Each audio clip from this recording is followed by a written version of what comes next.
Good afternoon. Welcome to the Weekly Livestock Market Update. I'm Brownfield anchor reporter Megan Grebner.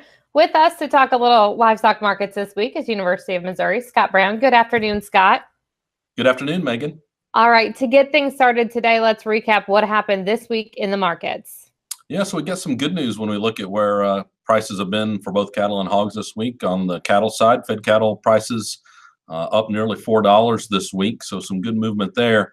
Feeder cattle, on the other hand, steady to $4 lower as we move through the week.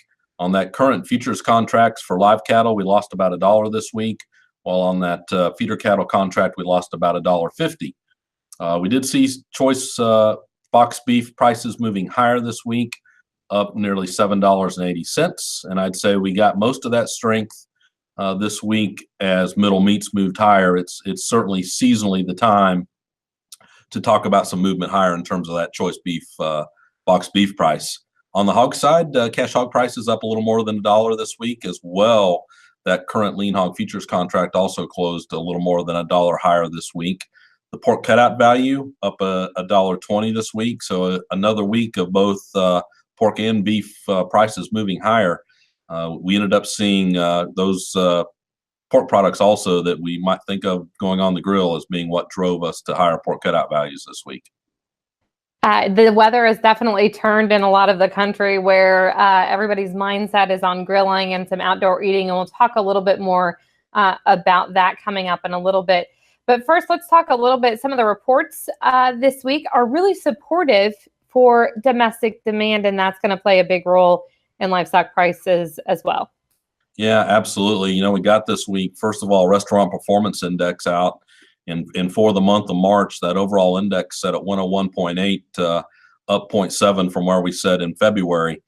I think some of the good news we got out of that report when we looked at same store sales, it came in at 103.1, very strong growth, almost 2 percentage points relative to where we said in February, which tells us we're getting some real good demand in the current situation side of that index, which is a nice rebound from where we've been on that side. And as well, we got some increase in the expectations index as well. It came in at 102.2, up 0.4% relative to where we were in February. But strong domestic demand out of that restaurant performance index certainly is helpful to us.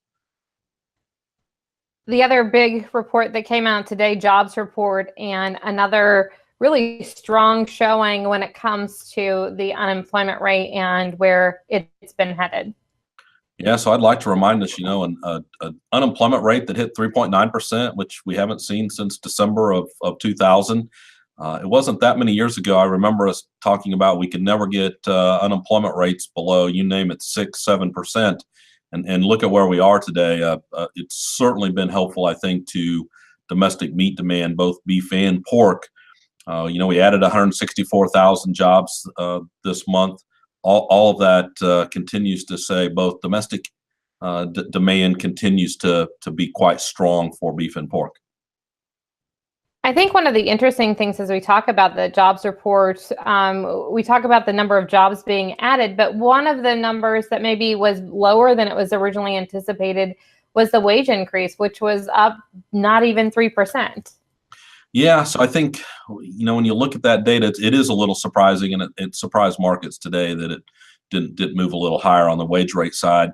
It might suggest to me that there's still a lot of folks out there looking for work, so finding workers to join that workforce maybe it's not quite as tough as the 3.9% unemployment rate might suggest it is. We'll have to wait and see as we move forward, but again, just a solid increase in job numbers out of that report this morning. Scott, when we take a look at that unemployment rate, how does that impact companies like we talk about those pork plants that have come online and have added a lot of jobs in their ability to fill positions, but also to keep production levels where they're anticipated? Yeah, you know, a couple of those plants, if you look at them, that might be contemplating adding a second shift this year. You know, the competition on the job side is a lot tougher for them.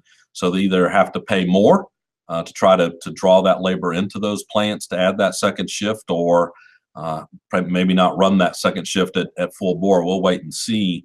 But it just reminds us how tight things could be and how tough it might be to find the employees you need to run those second shifts in some of those plants. So we'll see how the rest of the year unfolds, but certainly tells us that we're going to get some inflation likely in those wage rates coming over time if we're as tight as this report suggests we are. Scott, let's talk about my favorite time of year. And in my family, we grill all the time, so it doesn't have to be warm outside for us to utilize the grill and all of those great cuts of meat. But how does that impact the seasonal demand for products? But also we talk about that seasonal decline in slaughter rates when we get into this time of year. Yeah, absolutely. So I think both sides might be helping here a little bit, but taking the demand side for a minute, thank goodness we finally got some warmer weather and we got folks out there that want to think about grilling again. It was getting a little pessimistic when you saw a continual decline in both choice box beef prices as well as that pork cutout value. To finally turn the corner and see some lift, it's about time. I remind us when you look at those prices, both for choice box beef as well as pork cutout value on the beef side, down 2% relative to where we were a year ago at this time. On the pork side, down nearly 9%. But maybe we can make some of that up as we see maybe a catch up in that grilling demand, since we have been so slow last year. As I remember in 2017, we actually started grilling season maybe earlier than normal. So hopefully we'll get a little bit of catch up here and we can see some stronger prices on that wholesale side as we move forward. Or everybody should just grill in the wintertime too. Absolutely. We can grill all year round, and some of us seem to do that, but it is not enough of us relative to that seasonal strength that we tend to see. My husband says if there's snow on the ground, that's his favorite time to grill with a beverage and to cook. So whatever makes them happy. But as long as people are buying products, I think that's a good thing, right? Absolutely, especially when you see the kinds of increases in production that we're putting on the marketplace today. Scott, as we talk a little bit about production, monthly trade data came out this week. What are some of the things that we're watching and looking out for in those numbers? Yeah, so international demand for beef and pork has also continued to be strong. And we look at the data we got this week in terms of monthly trade data. Beef exports on a value basis set another record for March. Pork came in at the second highest level in terms of value in March as well. So it's nice to see that demand strength continuing on the international side as well as the domestic side. So another good report on that international demand side. If you look at beef exports, up nearly 80 million pounds for the first quarter of 2018, while pork exports up about 84 million pounds for the first quarter of the year.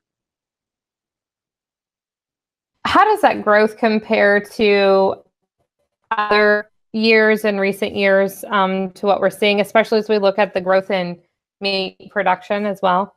Yeah, so if we just for a minute look at meat production for a second, pork production over the first quarter grew 235 million pounds. And so in many ways, we had a net trade gain that got us 30% of the growth in production. Whereas on the beef side, that same calculation would net us about a 35% of production that left in terms of net trade, which means you and I get to eat 65% of that additional production that's come on board in the first quarter of 2018, or we put it in stocks. That news isn't quite so great for us when we think about that situation. However, if you just for a minute want to be a little more negative, you can flip over to the chicken side, where chicken exports have been down 2 million pounds for the first quarter of 2018, yet chicken production grew about 148 million pounds. So net trade actually fell 1.4%. So there's some good and bad as you start to look. And we often have said, especially on the pork side, we knew we were going to grow pork production a lot with the new processing facilities coming on, the expansion in sow numbers, that we really needed to export all that additional production. First quarter of 2018, we really didn't get that accomplished given the data we have in front of us.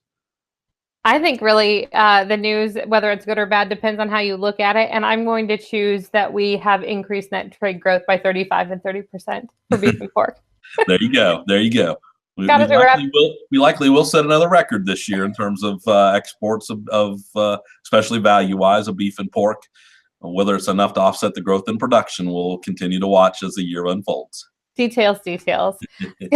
Scott, as we wrap things up this week, what are we looking ahead to report-wise for next week? Yeah, so we will get a WASU report from USDA next week. I think that will give us our first 2019 look at the livestock markets for out of USDA. We also get retail prices next week, as well as at the end of the week, a little more shot of consumer confidence. Thanks, Scott. We'll talk to you again next Friday. Very good, Megan. To have our weekly livestock market update delivered to your email box every Saturday morning, visit our website, brownfieldagnews.com. You can also submit questions or comments there. And for market updates twice daily, make sure to check out John Perkins' Market Minute. Have a great weekend. I'm Megan Grebner on Brownfield.